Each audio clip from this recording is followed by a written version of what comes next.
نحمدہ و نصلی علی رسول الکریم اما بعد۔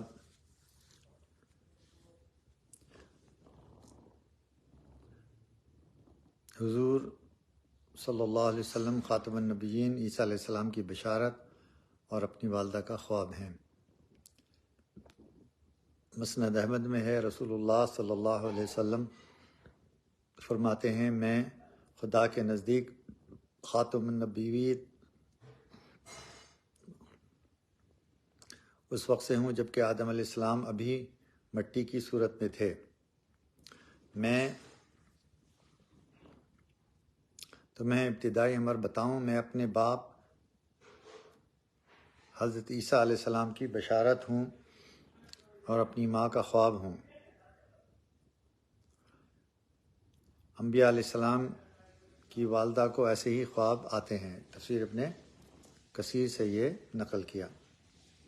حضرت خلیل اللہ نے اس رسول کے لیے اپنی اولاد میں ہونے کی اس لیے دعا فرمائی کہ اول تو یہ اپنی اولاد کے لیے سعادت و شرف ہے، دوسرے ان لوگوں کے لیے ایک فائدہ یہ بھی ہے کہ یہ رسول جب انہی کی قوم اور برادری کے اندر ہوگا تو اس کے چال چلن، سیرت و حالات سے یہ لوگ بخوبی واقف ہوں گے، کسی دھوکہ فریب میں مبتلا نہ ہوں گے۔ حدیث میں ہے کہ حضرت ابراہیم علیہ السلام کو اس دعا کا جواب حق تعالیٰ کی طرف سے یہ ملا کہ آپ کی دعا قبول کر لی گئی اور یہ رسول آخری زمانے میں بھیجے جائیں گے۔ یہ تفسیر کا حصہ معرف القرآن مفتی اعظم مفتی شفیع صاحب کی تفسیر سے لیا گیا تھا۔ آپ صلی اللہ علیہ وسلم کی ولادت بسعادت کی خصوصیات۔ مسند احمد کی ایک حدیث میں ہے کہ حضرت صلی اللہ علیہ وسلم نے فرمایا کہ میں اللہ کے نزدیک خاتم النبیین اس وقت تھا جب کہ آدم علیہ السلام پیدا بھی نہیں ہوئے تھے، بلکہ ان کا خمیر ہی تیار ہو رہا تھا، اور میں آپ لوگوں کو اپنے معاملے کی ابتدا بتلاتا ہوں کہ میں اپنے باپ حضرت ابراہیم علیہ السلام کی دعا اور حضرت عیسیٰ علیہ السلام کی بشارت اور اپنی والدہ ماجدہ کے خواب کا مظہر ہوں۔ عیسیٰ علیہ السلام کی بشارت سے مراد سورہ صف کی آیت ہے، وہ مبشرم برسول یاتی من بعد اسمہ احمد، اور والدہ ماجدہ نے حالت حمل میں یہ خواب دیکھا تھا کہ میرے بطن سے ایک نور نکلا ہے جس سے ملک شام کے محلات جگمگا اٹھے۔ پھر قرآن میں حضرت صلی اللہ علیہ وسلم کی بعثت کا تذکرہ کرتے ہوئے دو جگہ سورہ آل عمران آیت نمبر 164 اور سورہ جمعہ میں انہی الفاظ کا اعادہ کیا گیا ہے جو حضرت ابراہیم علیہ السلام کی دعا میں یہاں مذکور ہیں، جس میں اس بات کی طرف اشارہ ہے کہ حضرت ابراہیم علیہ السلام نے جس رسول کے بھیجنے کی دعا فرمائی تھی وہی رسول کریم صلی اللہ علیہ وسلم ہیں۔ حضور صلی اللہ علیہ وسلم کی بعثت کا مقاصد میں پہلا مقصد آیات کی تلاوت ہے۔ قرآن کریم میں جس طرح معانی مقصود ہیں، اس کے الفاظ بھی مستقل مقصود ہیں۔ ان کی تلاوت اور حفاظت فرض اور اہم عبادت ہے۔ یہاں یہ بات بھی قابل نظر ہے کہ حضرت صلی اللہ علیہ وسلم کے بلا واسطہ شاگرد اور مخاطب خاص وہ حضرات تھے جو عربی زبان کے نہ صرف جاننے والے بلکہ اس کے فصیح و بلیغ خطیب اور شاعر بھی تھے۔ ان کے سامنے قرآن کا عربی پڑھ دینا بھی بظاہر ان کی تعلیم کے لیے کافی تھا، ان کو الگ سے ترجمہ و تفسیر کی ضرورت نہ تھی۔ تو پھر تلاوت آیات کو ایک علیحدہ مقصد اور تعلیم کتاب کو جداگانہ دوسرا مقصد رسالت قرار دینے کی کیا ضرورت تھی، جبکہ عمل کے اعتبار سے یہ دونوں مقصد ایک ہی ہو جاتے ہیں۔ اس میں غور کیا جائے تو دو اہم نتیجے آپ کے سامنے آئیں گے۔ اول یہ کہ قرآن کریم دوسری کتابوں کی طرح ایک کتاب نہیں جس میں صرف معانی مقصود ہوتے ہیں، الفاظ ایک ثانوی حیثیت رکھتے ہیں، ان میں اگر معمولی تغیر و تبدل بھی ہو جائے تو کوئی حرج نہیں سمجھا جاتا۔ ان کے الفاظ بغیر معنی سمجھے ہوئے پڑھتے رہنا بالکل لغو و فضول ہے، بلکہ قرآن کریم کے جس طرح معنی مقصود ہیں اس طرح الفاظ بھی مقصود ہیں، اور الفاظ قرآن کے ساتھ خاص احکام شرعیہ بھی متعلق ہے۔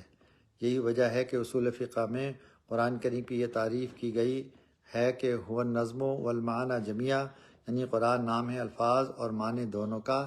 اس سے معلوم ہوا کہ اگر معنی قرآن کو الفاظ قرآن کے علاوہ دوسرے الفاظ یا دوسری زبان میں لکھا جائے تو وہ قرآن کہلانے کا مستحق نہیں، اگرچہ مضامین بالکل صحیح درست ہی ہوں۔ ان مضامین قرآنیوں کو بدلے ہوئے الفاظ میں اگر کوئی شخص نماز میں پڑھ لے تو نماز ادا نہ ہوگی۔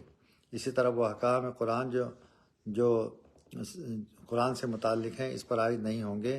قرآن کریم کی تلاوت کا جو ثواب احادیث میں صحیح میں وارد ہوا ہے وہ بدلی ہوئی زبان یا بدلے ہوئے الفاظ پر مرتب نہیں ہوگا، اور اسی لیے فقہائے امت نے قرآن کریم کا صرف ترجمہ بلا متن قرآن کے لکھنے اور چھاپنے کو ممنوع فرمایا ہے۔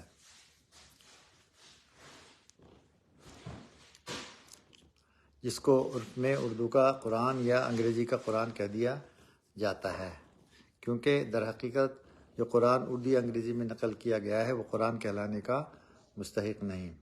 خلاصہ یہ ہے کہ اس آیت میں رسول اللہ صلی اللہ علیہ وسلم کے فرائض منصبی میں تعلیم کتاب سے علیحدہ تلاوت آیات کو جداگانہ فرض قرار دے کر اس کی طرف اشارہ کر دیا کہ قرآن کریم میں جس طرح اس کے معنی مقصود ہیں اسی طرح اس کے الفاظ بھی مقصود ہے، کیونکہ تلاوت الفاظ کی ہوتی ہے، معنی کی نہیں۔ اس لیے جس طرح رسول کے فرائض میں معنی کی تعلیم داخل ہے اسی طرح الفاظ کی تلاوت اور حفاظت بھی ایک مستقل فرض ہے۔ دوسرا مقصد تعلیم کتاب یہی وجہ ہے کہ رسول کریم صلی اللہ علیہ وسلم اور صحابہ کرام جو معنی قرآن کو سب سے زیادہ جاننے والے اور سمجھنے والے تھے، انہوں نے محض معنی سمجھ لینے اور عمل کر لینے کو کافی نہ سمجھا۔ سمجھنے اور عمل کرنے کے لیے تو ایک مرتبہ پڑھ لینا کافی ہوتا، انہوں نے ساری عمر تلاوت قرآن کو حرز جان بنائے رکھا۔ بعض صحابہ روزانہ ایک قرآن مجید ختم کرتے تھے، بعض 2 دن میں، اور اکثر حضرات 3 دن میں ختم قرآن کے عادی تھے، اور ہر ہفتے میں قرآن ختم کرنے کا تو پوری امت کا معمول رہا ہے۔ قرآن کی 7 منزلیں اسی ہفتہ واری معمول کی علامت ہیں۔ رسول اللہ صلی اللہ علیہ وسلم اور صحابہ کرام کا عمل بتا رہا ہے کہ جس طرح قرآن کے معنی کا سمجھنا اور عمل کرنا اصلی عبادت ہے، اسی طرح اس کے الفاظ کی تلاوت بھی بجائے خود ایک اعلیٰ عبادت اور موجب انوار و برکات اور سرمایہ سعادت و نجات ہے۔ اس لیے رسول کریم صلی اللہ علیہ وسلم کے فرائض منصبی میں تلاوت آیات کو ایک مستقل حیثیت دی گئی۔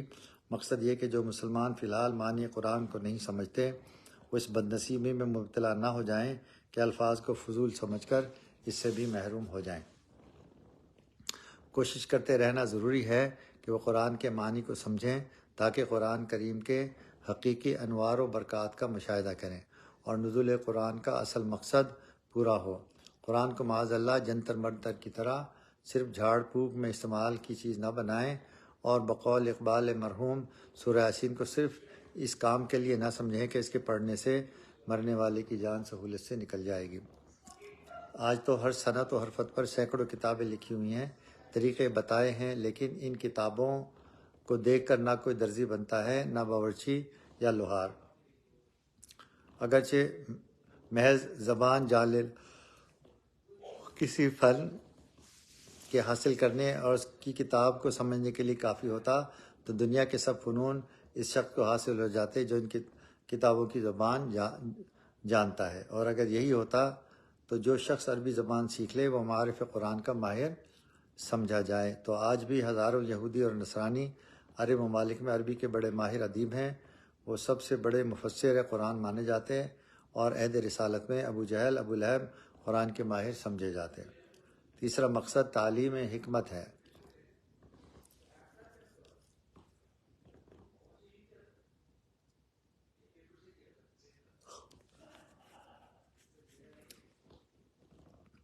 تعلیم کتاب کے ساتھ آپ کے فرائض میں تعلیم حکمت بھی رکھی۔ صحابہ و تابعین نے حکمت کی تفسیر سنت رسول اللہ صلی اللہ علیہ وسلم سے کی ہے، جس سے واضح ہوا کہ رسول کریم صلی اللہ علیہ وسلم کے ذمے جس طرح معنی قرآن کا سمجھانا بتلانا فرض ہے، اسی طرح پیغمبرانہ تربیت کے اصول و آداب جن کا نام سنت ہے ان کی تعلیم بھی آپ کے فرائض منصبی میں داخل ہے۔ اور اسی لیے حضرت صلی اللہ علیہ وسلم نے فرمایا کہ انما بعثت معلما، میں تو معلم بنا کر بھیجا گیا ہوں۔ اور یہ ظاہر ہے کہ جب آپ کا مقصد وجود معلم ہونا ہے تو آپ کی امت کا مقصد وجود متعلم اور طالب علم ہونا لازم ہو گیا، اس لیے ہر مسلمان مرد و عورت کو بحیثیت مسلمان ہونے کے ایک طالب علم ہونا چاہیے، جس کو تعلیمات رسول کریم صلی اللہ علیہ وسلم کی لگن ہو۔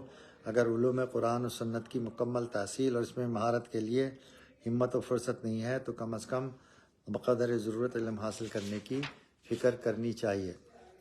چوتھا مقصد ہے تزکیہ، یعنی صفائی ستھرائی۔ حضرت صلی اللہ علیہ وسلم کے فرائض منصبی میں تزکیہ ہے، جس کے معنی ہے ظاہری و باطنی نجاسات سے پاک کرنا۔ ظاہری نجاسات سے تو عام مسلمان واقف ہے، باطنی نجاسات کفر اور شرک، غیر اللہ پر اعتماد کلی اور اعتقاد فاسد، نیز تکبر و حسد، بغض، حب دنیا وغیرہ ہیں۔ اگرچہ علمی طور پر قرآن و سنت کی تعلیم میں ان سب چیزوں کا بیان آ گیا ہے، لیکن تزکیہ کو آپ کا جداگانہ فرض قرار دیا۔ صرف کتاب کافی نہیں ہے انسان کی تعلیم و تربیت کے لیے، نہ صرف کتاب کافی ہے، نہ کوئی مربی انسان، بلکہ ایک طرف آسمانی ہدایات اور الہی قانون کی ضرورت ہے جس کا نام کتاب یا قرآن ہے، دوسری طرف ایک معلم اور مربی انسان کی ضرورت ہے جو اپنی تعلیم و تربیت سے عام انسان کو آسمانی ہدایات سے روشناس کرا کے ان کا خوبگر بنائے، کیونکہ انسان کا اصلی معلم انسان ہی ہو سکتا ہے، کتاب معلم یا مربی نہیں ہو سکتی۔ ہاں، تعلیم و تربیت میں معین و مددگار ضرور ہے۔ اسلام نے ایک مثالی معاشرہ قائم کیا۔ یہی وجہ ہے کہ جس طرح اسلام کی ابتدا ایک کتاب اور ایک رسول سے ہوئی اور ان دونوں کے امتزاج نے ایک صحیح اور اعلیٰ مثالی معاشرہ دنیا میں پیدا کر دیا، اسی طرح آگے آنے والی نسلوں کے لیے بھی ایک طرف شریعت مطہرہ اور دوسری طرف رجال اللہ کا سلسلہ رہا۔ قرآن کریم نے جگہ جگہ اس کی ہدایتیں دی ہیں۔ ایک جگہ ارشاد فرمایا، یا ایھا الذین آمنوا اتقوا اللہ وکونوا مع الصادقین، اے ایمان والو اللہ سے ڈرو اور سچے لوگوں کے ساتھ رہو۔ دوسری جگہ صادقین کی تعریف اور اوصاف بیان کر کے فرمائے، اولئک الذین صدقوا واولئک هم المتقون، اور یہی لوگ سچے ہیں اور یہی پرہیزگار ہیں۔ قرآن کا خلاصہ، پورے قرآن کا خلاصہ سورہ فاتحہ ہے، اور سورہ فاتحہ کا خلاصہ صراط مستقیم کی ہدایت ہے۔ ترمذی کی ایک حدیث میں ہے، یا ایھا الناس انی ترکت فیکم ما ان اخذتم بہ لن تضلوا کتاب اللہ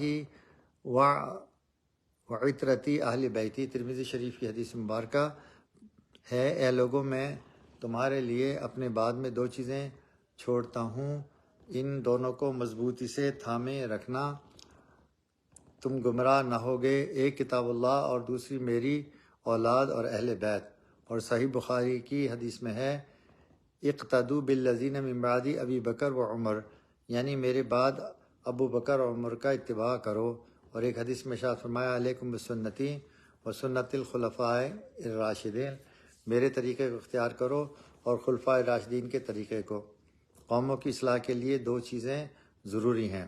خلاصہ کلام یہ ہے کہ قرآن کریم کی ان ہدایات اور رسول کریم صلی اللہ علیہ وسلم کی تعلیمات سے یہ بات روز روشن کی طرح واضح ہو گئی کہ قوموں کی اصلاح و تربیت کے لیے ہر قرن، ہر زمانے میں دو چیزیں ضروری ہیں، قرآنی ہدایات اور ان کے سمجھنے اور ان پر عمل کرنے کا سلیقہ حاصل کرنے کے لیے ماہرین شریعت اور اللہ والوں کی تعلیم و تربیت، اور اگر مختلف علوم، فنون اور ان کے سیکھنے سکھانے کے طریقوں پر ناقدانہ نظر ڈالی جائے تو معلوم ہوگا کہ یہ اصول تعلیم و تربیت کچھ دین اور دینیات ہی کے ساتھ مخصوص نہیں، بلکہ تمام علوم و فنون کی صحیح تحصیل اسی پر دائر ہے کہ ایک طرف ہر فن کی بہترین کتابیں ہوں تو دوسری طرف ماہرین کی تعلیم و تربیت۔ ہر علم و فن کی ترقی و تکمیل کے یہی دو بازو ہیں، لیکن دین اور دینیات میں ان دونوں بازوؤں سے فائدہ اٹھانے میں بہت سے لوگ افراط و تفریح کی غلط روش میں پڑ جاتے ہیں،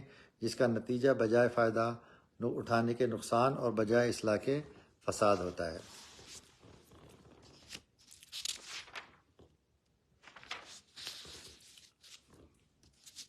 آج اس کو یہیں ختم کرتے ہیں، اور اب یہ چل رہا ہے سلسلہ، اور لمبا سلسلہ چل رہا ہے، انشاءاللہ کل جو ہے یہ اس کو ختم کرنے کی کوشش کریں گے.